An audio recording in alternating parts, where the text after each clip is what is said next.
전국에 계신 수험생 여러분 반갑습니다. 슈펜 김지수입니다. 저희 교재의 333페이지에 있는 계약과 불법행위에 대해서 내용을 설명드리도록 하겠습니다. 교재의 333페이지를 보시면 계약의 성립 요건과 관련해서 계약이 체결될 때는 먼저 계약 자유의 원칙이 적용된다라고 규정이 되어 있습니다. 그리고 이 계약 자유의 원칙은 근대민법의 기본 원리였는데 현대로 오면서 일정한 제한을 가지게 된다. 요거 확인해 주시면 좋겠고요. 그리고 계약이 성립하기 위해서, 즉 계약이 체결되기 위해서는 청약과 승낙이 있다면 계약이 성립한다라는 걸 잡아 주셔야 됩니다. 그리고 청약이라는 개념은 어떤 계약을 성립하기 위해서 구체적인 의사표시가 되어야 한다. 요걸 기억해 주시면 좋겠습니다. 아직 저희 쪽에 출제된 적은 없지만 원래 청약과 청약의 유인을 구별하고 있는데요. 청약의 유인은 막연하다라는 점에서 즉 구체적인 청약과 구별이 된다. 요거 확인을 해주시면 좋겠습니다. 그리고 승낙이라는 개념은 청약을 한 사람, 즉 청약자에 대해서 계약을 성립시키기 위해 하는 의사표시다. 즉 청약자에 대한 의사표시다. 이렇게 잡아주시면 되겠고요. 청약의 내용을 그대로 수락하는 정도, 그 정도가 될 때 승낙이라고 한다. 요거 잡아주시면 좋겠습니다. 그리고 청약과 승낙의 구체적인 개념을 모르시더라도 이쪽에서 가장 많이 파는 함정은 계약서를 체결해야만이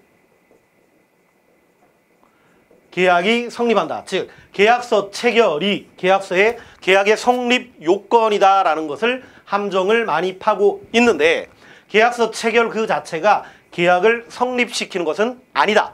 요거 기억을 해주시면 좋겠습니다.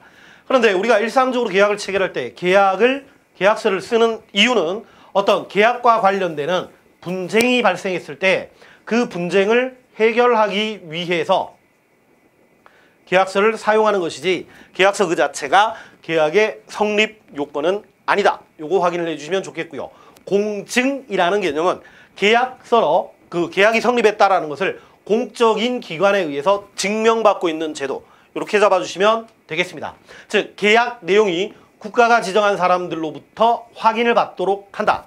그래서 일반적인 계약서 작성보다 공증을 받아두면 훨씬 더 유력한 증거로 활용될 수 있고 금전의 대차와 관련해서는 재판을 거치지 않더라도 이 공증을 받은 그 문서 자체를 집행권원으로 해서 강제 집행이 될 수 있기 때문에 공증이라는 제도가 있다 정도만 확인을 해봐 주시면 좋겠습니다.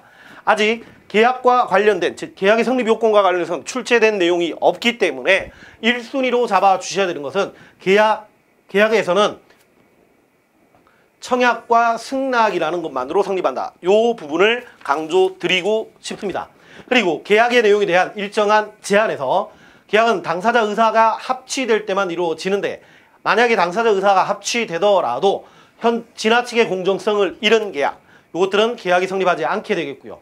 그 다음에 실현이 불가능한 계약, 그리고 의사 무능력자의 계약, 반사회적인 행위, 이런 것들은 계약으로 인정되지 않는다. 요거 확인을 해 주시면 좋겠습니다. 그리고 밑에 있는 미성년자와의 계약은 원칙적으로 미성년자는 단독으로 유효하게 법률 행위를 할 수 있는, 즉 행위 능력을 갖추지 못한 행위 무능력자니까 단독으로는 계약을 체결할 수 없다. 요거 확인을 해주시면 좋겠고요. 앞에서 말씀드렸던 그 내용입니다. 일정한 경우에 미성년자가 단독으로 할 수 있는 경우가 있었는데 이것도 지난 시간에 정리했던 그 내용을 그대로 확인을 해주시면 좋겠습니다. 그리고 거래 상대방과 관련되는 내용은 좀 심화된 내용이기 때문에 문제풀이 과정에서 다시 한번 말씀을 드리도록 하겠습니다. 그리고 그 다음으로 보셔야 될 내용이 불법행위와 관련되는 내용을 잡아 주셔야 되는데 일단 불법행위 파트에선 저희 쪽에 출제된 내용이 상당히 많기 때문에 불법행위는 별표 3개를 잡아 주시면 좋겠습니다. 우리가 불법행위가 성립하기 위해서, 즉 불법행위가 갖춰야 되는 조건은 고의 또는 과실로 인한 위법한 행위로 인해서 타인에게 손해를 발생시킬 때 불법행위가 성립한다라고 합니다. 그래서 불법행위 성립 요건에 가해행위, 고의과실, 손해, 그리고 인과관계, 위법성, 그리고 책임 능력 6가지를 규정하고 있습니다. 그러면 이 부분들을 조금 구체적으로 살펴보도록 하겠습니다. 일단 불법행위의 성립 요건으로서 고의나 과실의 경우는 결과 발생을 인식하고 그 발생에 대해 용인하고 있는 상태를 고의라고 이야기하고 있고요. 과실은 결과 발생을 인식할 수 있었는데 부주의로 인해서 그 결과 발생을 인식하지 못한 경우를 과실이라고 얘기합니다. 우리가 형법에서는 고의와 과실을 엄격하게 구별을 하고 있지만 민법에서는 원칙적으로 고의와 과실을 엄격하게 구별하고 있지 않다라는 얘기. 요거 하나 잡아 주셔야 되고요. 그 다음에 우리가 민사 책임과, 즉 민법과 관련되는 민사 책임과 형사 책임은 별개다라는 내용. 요 내용도 연결해 주시면 좋겠습니다.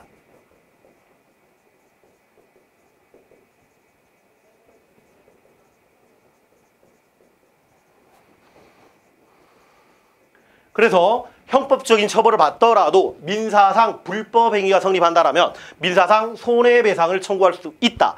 그래서 민사책임과 형사책임은 별개다. 요거 확인을 해 주시면 좋겠습니다. 자, 두 번째, 불법 행위가 성립하기 위해선 위법한 행위에 해당해야 하고요. 이 위법이라는 개념은 법 질서 전체를 가지고 판단을 합니다. 그래서 법 질서 전체에 대한 위반에 해당하면 위법하다라고 인정되고요. 뒤쪽에서 우리 형사 책임과 관련해서 위법성 조각 사유에 해당할 때는 원칙적으로 위법하지 않다라고 정리해 주시면 좋겠습니다. 그 다음에 위법한 행위로 인해서 상대방에게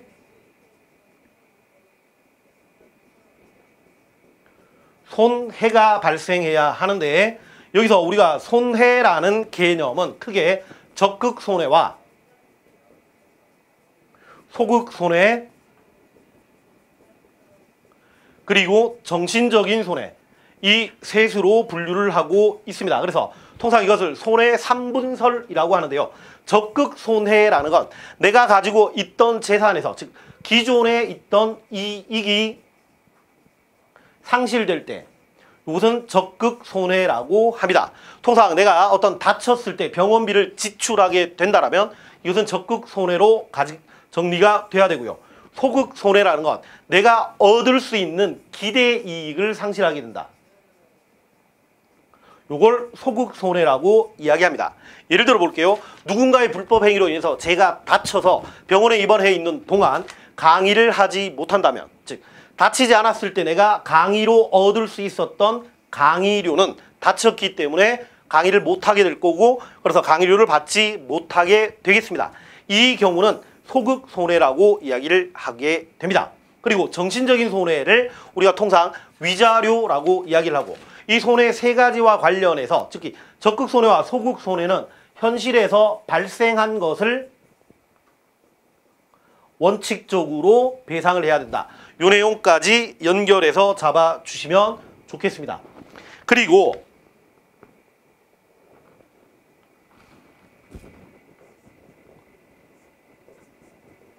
가해 행위와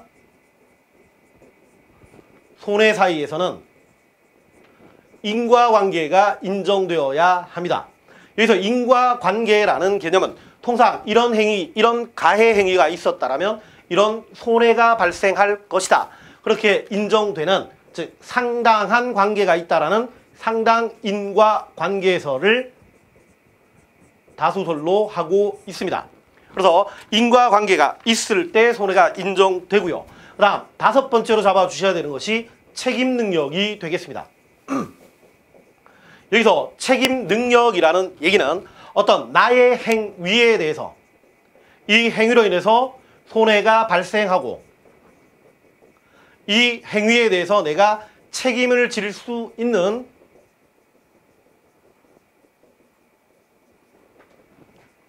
정신적인 능력이다라고 정리가 되고 있습니다.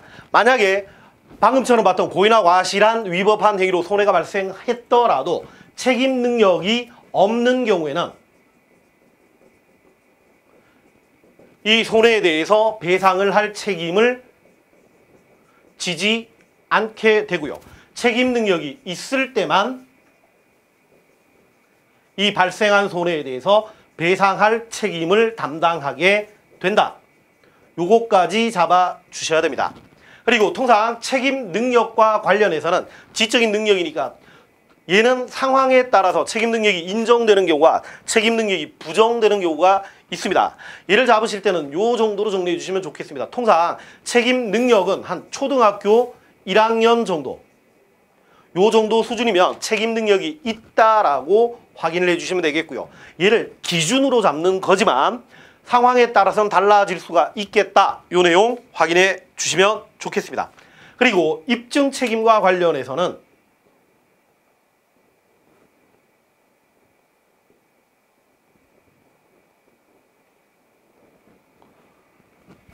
불법행위의 성립 요건에 따라서 입증 책임이 달라지게 되는데 가해행위, 고의과실, 손해발생, 인과관계, 위법성 요까지는 기본적으로 피해자가 입증을 해야 합니다. 즉, 이 행위가 상대방의 가해행위와 상대방의 고의과실 그걸로 인해서 손해가 생겼으며 가해와 손해가 간에는 인과관계가 있다는 것이 피해자가 입증을 해야 되고 가해자의 책임 능력과 관련해서는 가해자 측에서 책임 능력이 존재하지 않는다라는 것을 입증해야 합니다. 그래서 방금 말씀드린 이 내용이 우리가 민법 750조에 규정되어 있는 일반 불법 행위라고 이야기를 합니다. 이 조건을 갖췄을 때 손해배상 청구권이 인정되고요. 일반 불법 행위 750조와는 다르게 일정한 제한이 생기는 불법 행위를 특수 불법 행위라고 합니다. 통상 일반 불법 행위보다 성립 요건이 완화되거나 아니면 입증 책임이 전환되는 경우, 그리고 본인이 아닌 타인의 행위에 대해서 손해배상을 부담할 때 이런 경우를 특수불법 행위라고 하고, 우리 민법이 인정하고 있는 특수불법 행위는 책임무능력자의 감독자 책임과 사용자 책임과 공작물 소유자 그리고 동물 점유자와 공동 불법 행위자의 책임이 있습니다. 그러면 이 내용도 아주 중요한 내용이니까 반드시 기억을 해 주시면 좋겠습니다. 그러면 차례대로 한번 살펴보겠습니다. 책임무능력자의 감독자 책임. 자, 통상 책임무능력자는 불법행위에 대해서 책임을 지지 않게 되고요. 그 책임무능력자가 책임을 지지 않을 때 감독자가 책임을 지게 되는 것, 이것을 책임무능력자의 감독자 책임이라고 합니다. 그리고 책임을 지는 감독자는 감독할 법정 의무가 있는 자를 감독자라고 이야기합니다. 통상 유치원 어린이가 어떤 사고를 일으켰다. 그러면 유치원의 담임교사라든가 아니면 유치원 원장들이 법정 의무 있는 자가 되고요. 그리고 어린아이의 사고로 인해서 어떤 피해가 발생했다라면 법정 대리인, 즉 부모가 감독자가 되는 경우가 있습니다. 그리고 감독자의 책임의 경우는 감독 의무를 소홀히 하지 아니한 때 책임을 지지 않는다라고 규정이 되어 있는데, 이 얘기는 감독 의무자가 하는 책임은 감독을 소홀히 한 것에 대한 자기의 과실 내지는 이런 과실 내지는 고의와 관련되는 자기 책임이라고 정리가 돼야 되겠습니다. 다시 한번 아시겠습니다. 감독 의무자의 책임은 자기 책임이다. 그거 하나 확인해 주셔야 되고요. 감독자의 경우는 자신이 소홀하지 않았다라는 것을 입증하지 못할 때 책임을 지기 때문에 이 경우는 입증 책임이 전환되는 경우다라고 확인을 해 주시면 되겠습니다. 두 번째 잡아 주셔야 되는 내용이 사용자 책임이 있습니다. 얘는 개념을 끊어서 정리하셔야 되는데요. 타인을 사용해서 사무에게 종사하게 한 자는 그 타인이 사무집행과 관련해서 제3자에게 손해를 가할 때 그 손해에 대한 배상 책임이 인정되는 것. 통상 사용자 책임은 식당의 사장과 식당의 종업원의 관계로 보시면 좋을 것 같습니다. 즉 종업원이 식당 일을 하다가 다른 사람에게 손해를 발생시키면 종업원 본인도 부담을 하지만 사장에게 사용자 책임을 물을 수 있다라는 것이 사용자 책임의 기본 취지가 되겠습니다. 그럼 이 경우는 종업원의 행위를 좀 더 구체적으로 살펴봐야 되는데요. 일단 사장과 종업원 사이에서는 업무 관계가 존재해야 합니다. 통상 업무 관계라는 개념은 고용되어 있다라는 거, 요거 이렇게 잡아주시면 좋을 것 같습니다. 그다음 두 번째, 종업원의 행위는 사무집행과 관련이 있을 때 사용자 책임이 성립합니다. 그래서 사무집행이라는 것은 그 고용된 사무를 처리하는 도중에 손해가 발생해야 합니다. 우리 판례가 인정하고 있는 내용이 두 가지가 있는데 한번 확인을 해 주시면 좋겠습니다. 예를 들어서 종업원이 배달을 가다가 교통사고를 내서 누군가를 다치게 했다면 그 경우는 사무와 사무집행의 관련성이 인정되고 있습니다. 그런데 종업원이 근무가 끝나고 밤에 여자친구를 만나러 오토바이를 몰고 가다가 다른 사람을 다치게 했다. 이 경우에는 사무처리 도중이라고 할 수 없기 때문에 이때는 사용자 책임이 부정된다라는 것이 판례의 기본 견해가 되겠습니다. 그래서 이게 사무와 관련이 있는가 없는가도 정확하게 잡아 주셔야 되고요. 계속해서 보셔야 될 내용이 사용자에게 피용자의 선임이나 감독에 상당한 주의를 했을 때 아니면 상당한 주의를 해도 손해가 발생할 경우에는 사용자 책임을 묻지 못한다라고 규정하고 있습니다. 그리고 선임 감독상의 주의 의무를 다했는지에 대해서도 역시 사용자 측에서 입증을 해야 한다라는 것까지 확인을 해주시면 좋겠습니다. 그 다음 보셔야 되는 개념이 공작물의 소유자와 점유자의 책임입니다. 그래서 공작물이라는 개념은 인공적으로 만든 모든 물건, 즉 인공물이구나 라고 확인을 해주시면 되겠고요. 공작물 소유자의 책임이라고 우리가 규정이 되어 있는데 일단 얘는 두 가지 경우를 구별을 해주셔야 됩니다. 즉 공작물과 관련해서는 1차적으로 책임을 지는 사람은 점유자가 되겠습니다. 그리고 점유자가 책임을 지지 않는 2차의 경우에 소유자에게 책임을 물을 수 있다라는 걸 구별해 주셔야 됩니다. 그래서 공작물의 설치나 보존의 하자로 인해서 타인에게 손해가 발생했을 때는 원칙적으로 점유자가 먼저 책임을 지게 되고요. 점유자가 설치나 보존에 대한 주의를 해태하지 아니해서 즉 설치 보존과 관련된 주의를 다했을 때 소유자는 무과실이더라도 책임을 지게 되는 것. 그게 공작물 소유자 책임에서 규정하고 있는 내용이 되겠습니다. 그다음 계속해서 보셔야 되는 것이 동물 점유자 책임입니다. 즉 동물의 점유자는 동물이 타인에게 가한 손해에 대해서 배상할 책임이 있다라고 우리 민법이 인정하고 있습니다. 그리고 동물 점유자도 공작물의 점유자와 마찬가지로 그 동물의 보관에 상당한 주의를 해태하지 아니한 태, 즉 최선의 주의를 다했다라고 한다면 동물의 점유자는 책임을 지지 않는다. 이 내용까지 기억해 주시면 좋겠습니다. 그리고 우리 민법은 동물의 점유자라고만 규정되어 있지만 학설상으로는 공작물의 소유자 책임과 동일하게 점유자에게 책임이 없다면 동물의 소유자가 책임을 지게 된다라는 게 학설상 인정되고 있습니다. 이 경우도 같이 잡아주시면 좋겠고요. 그 다음에 마지막으로 불법행위 파트에서 공동불법행위를 보시도록 하겠습니다. 공동불법행위는 크게 두 가지로 나눠집니다. 첫 번째가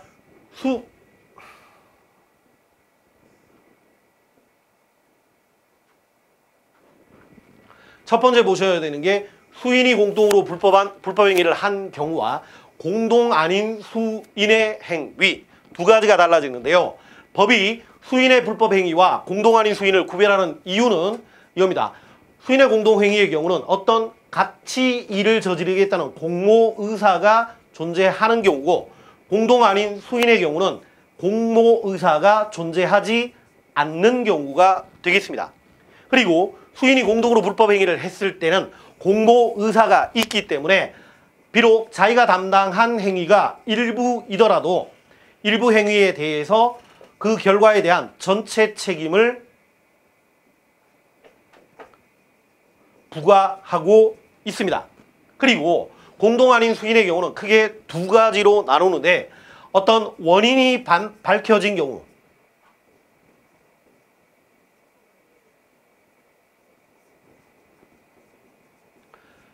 손해 발생의 원인이 밝혀진 경우는 그 원인을 책임질 사람, 그 사람만이 책임을 부담하게 되고요. 그 원인이 밝혀지지 않은 경우에는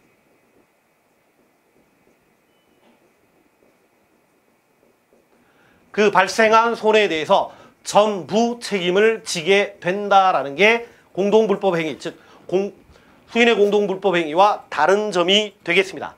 그리고 원인이 밝혀지지 않은 경우에서 전부 책임을 부담시켰는데 자기가 원인을 밝혀내게 된다면 그 부분은 원인과 관련된 사람이 책임이니까 이 경우는 입증 책임이 전환되는 경우다. 이렇게 잡아주시면 좋겠습니다. 그리고 불법행위와 관련해서 마지막으로 정리하셔야 되는 내용이 불법행위로 발생한 손해에 대해서 손해는 원칙적으로 원상회복을 해야 한다. 그래서 원상회복이 원칙이다라고 잡아주셔야 됩니다. 그래서 원상회복이라는 개념은 손해가 발생하기 전, 즉 불법행위가 일어나기 이전 상태로 되돌리는 것을 원상회복이라고 얘기를 하고요. 그 다음에 두 번째 잡아주셔야 되는 게 손해를 배상할 때는 금전배상이 원칙이 되겠습니다.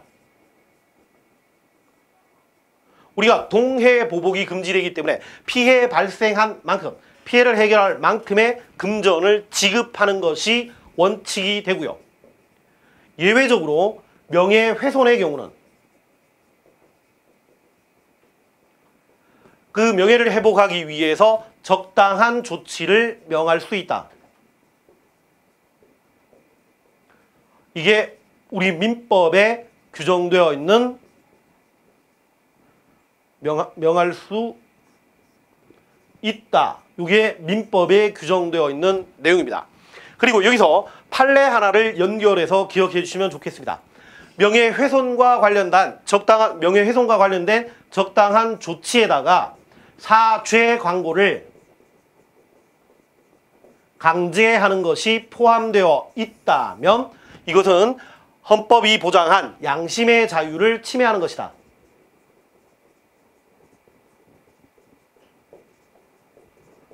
이 내용이 헌법재판소 판례에서 확인된 내용이니까 이 부분까지를 같이 정리해 주시면 좋겠습니다. 그럼 계속해서 우리 교재의 개인 간의 분쟁 해결과 관련되는 내용, 이 부분을 살펴보도록 하겠습니다. 얘는 제가 별도의 프린트를 하나 잡아 준비해 온 게 있는데 민사소송 절차와 관련해서는 개별 프린트를 하나 보시고 다시 한번 설명을 드리도록 하겠습니다. 통상 민사소송 절차와 관련해서는 크게 원고의 소장 제출로부터 시작이 돼서 마지막 단계에 판결을 통해서 민사소송이 종료가 되겠습니다. 여기서 민사소송에서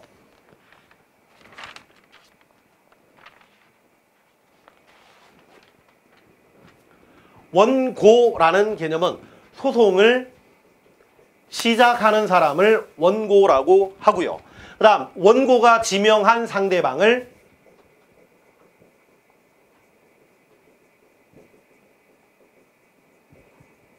우리가 피고라고 합니다. 형사소송에서는 원고는 검사만 되지만 민사소송은 누구든지 먼저 소송을 시작하면 원고가 될 수 있다. 요걸 구별해 주시면 좋겠습니다. 그러면 원고가 소송을 시작하는 것은 소장을 법원에 제출하면서 시작이 되고요. 법원 사무관 등은 소장을 심사해서 이 소장에서 부족한 부분이 있다라고 하면 보정을 권고하고 특별한 문제가 없다라면 피고에게 소장을 송달하고 있습니다. 그리고 피고가 소장을 송달할 때는 피고에게 소장을 송달할 때는 30일 이내에 응소하거나 아니면 답변서를 제출하라는 것을 안내하고 있습니다. 근데 30이 되도록 피고가 답변서를 제출하지 않는다라면 법원은 무변론 사건으로 판결을 선고하면서 민사소송 절차를 종료하게 됩니다.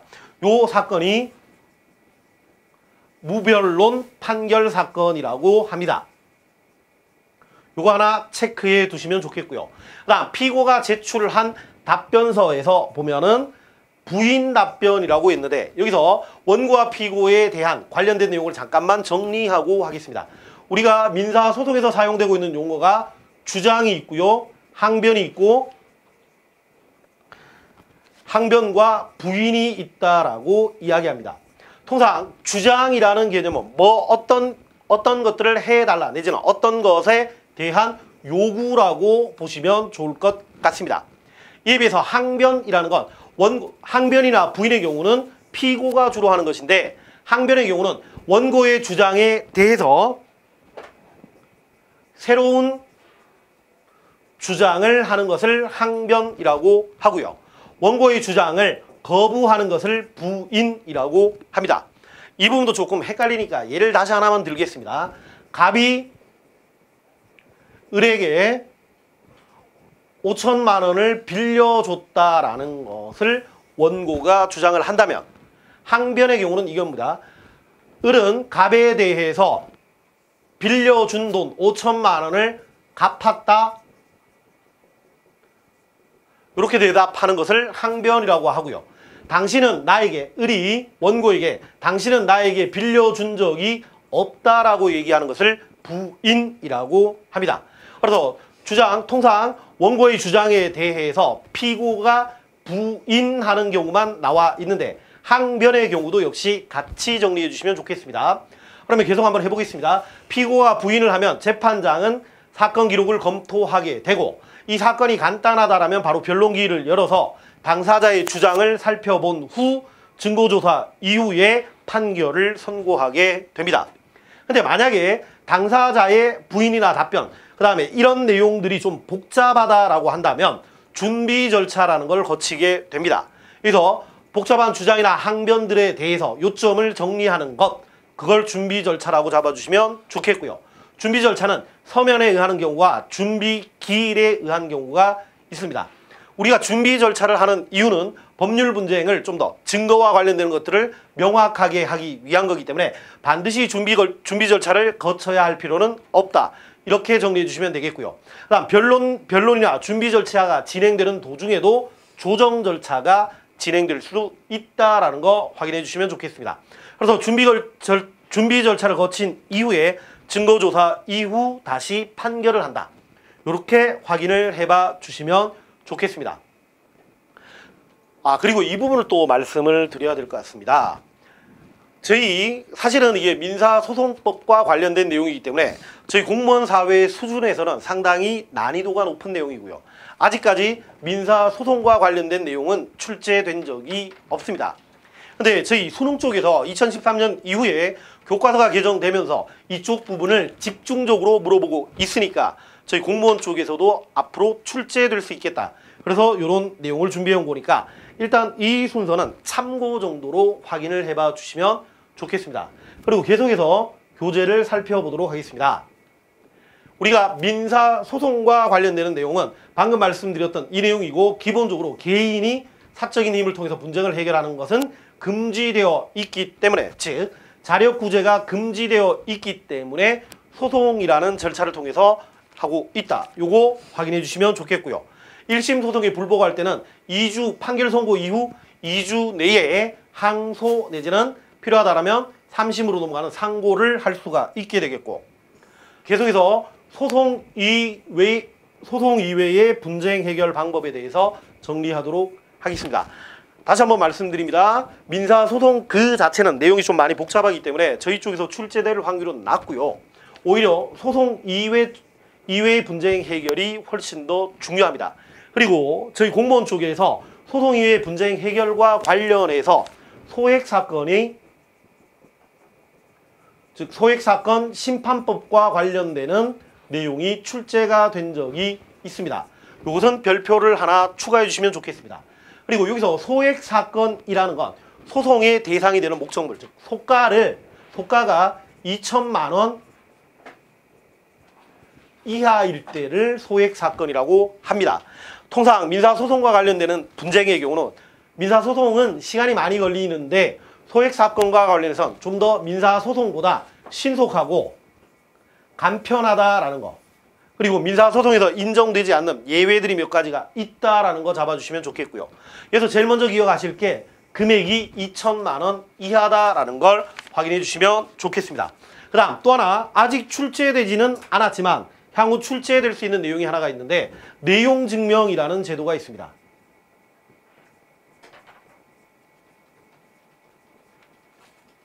여기서 내용증명이라는 것은 어떤 특정인이, 즉 발송인이 어떤 사실과 관련해서 어떤 특정의 문서를 발송했다라는 것을 국가기관이 증명해 주는 제도를 내용증명이라고 합니다. 그래서 어떤 문서를 발송했다라는 거, 즉 발송 그 자체로 상대방이 수령했느냐의 여부와 상관없이 발송 그 자체로 그 내용증명과 관련되는 효력이 인정되고요. 통상 내용증명 제도는 재판에서 유력한 증거로 사용되고 있다라는 거 확인해 주시면 좋겠습니다. 그리고 여기서 팔 수 있는 함정이 하나 있는데 얘는 일단 먼저 별표를 치고 말씀을 드리겠습니다. 내용을 보시면 내용증명이기 때문에 어떤 문서를 발송하면 그 내용 그 자체가 확정되는 것처럼 보여집니다. 하지만 이름은 비록 내용증명이라고 되어 있지만 내용증명 제도에서 증명하는 것은 발송 사실만을 증명하고 있지 그 발송한 그대로 권리라든가 의무가 확정되는 것은 아니다라는 거, 요 부분을 정확하게 기억해 주시면 좋겠습니다. 그리고 소송 이외, 그 이외의 소송 이외 분쟁 해결 제도에서는 첫 번째, 당사자가 주도하는 협상이라는 제도가 있고 제3자가 관여하는 조정이나 중재 제도가 있습니다. 통상 협상이라는 것은 당사자들끼리 자율적으로 해결하는 것이고 가장 이상적인 제도라고 하고 있습니다. 그러나 당사자 사이에서 협상이 이루어지지 않을 때 제3자가 개입하는 것이 조정이나 중재가 있는데 조정과 중재의 구별의 가장 근본적인 차이는 제3자가 타협안을 제시하면 조정의 경우는 그 조정안을 수용할 때만 효력이 발생하는 제도입니다. 그래서 당사자들이 조정안을 수용할 때 재판상 화해가 되는 것이고 당사자들은 조정안에 대해서 거부할 수 있다라는 것이 중재와 다른 점이 되겠습니다. 그럼 중재의 경우는 제3자가 어떤 중재안을 제시하면 당사자의 수용 여부와는 상관없이 중재안을 제시하는 그 자체로 효력이 발생하고 재판상 화해가 되어버린다. 이것이 지금 중재와 조정의 차이점이 되겠습니다. 요 내용까지도 연결해서 정리해 주시면 좋겠고요. 마지막으로 잡아주셔야 되는 내용이 법률구조공단이 있습니다. 즉 법률적인 분쟁이 발생했을 때 경제적인 약자를 도와주기 위해서 존재하는 법률구조공단이 있고 이 법률구조공단도 기본적 인권의 보호와 관련되어 있다라는 거 확인해 주시면 좋겠습니다. 그리고 법률구조공단이 하는 가장 대표적인 업무가 법률상담과 법률구조, 즉 소송을 대신하는 경우가 있는데 법률 상담의 경우는 민형사 모든 전반적인 상담을 무료로 실시하고 있으며 법률구조의 경우는 승소 가능성이 확실할 때 이루어지고 있다. 그리고 필요한 비용 일부를 받아들일 수 있다라는 걸 확인해 주시면 좋겠습니다. 즉 법률구조와 관련된 소송 비용에서 원칙적으로 재판 소송이 되지 않은 화해의 경우는 비용을 받지 않지만 소송이 진행되었다라고 한다면 일정한 비용을 의뢰자로부터 상환받고 있다라는 점의 내용을 정확하게 기억해 주시면 좋겠습니다. 자, 그러면 오늘 계약과 불법행위에 대해서는 이렇게 마무리를 하고요. 다음 시간 가족관계와 관련되는 내용들을 정리하도록 하겠습니다. 감사합니다.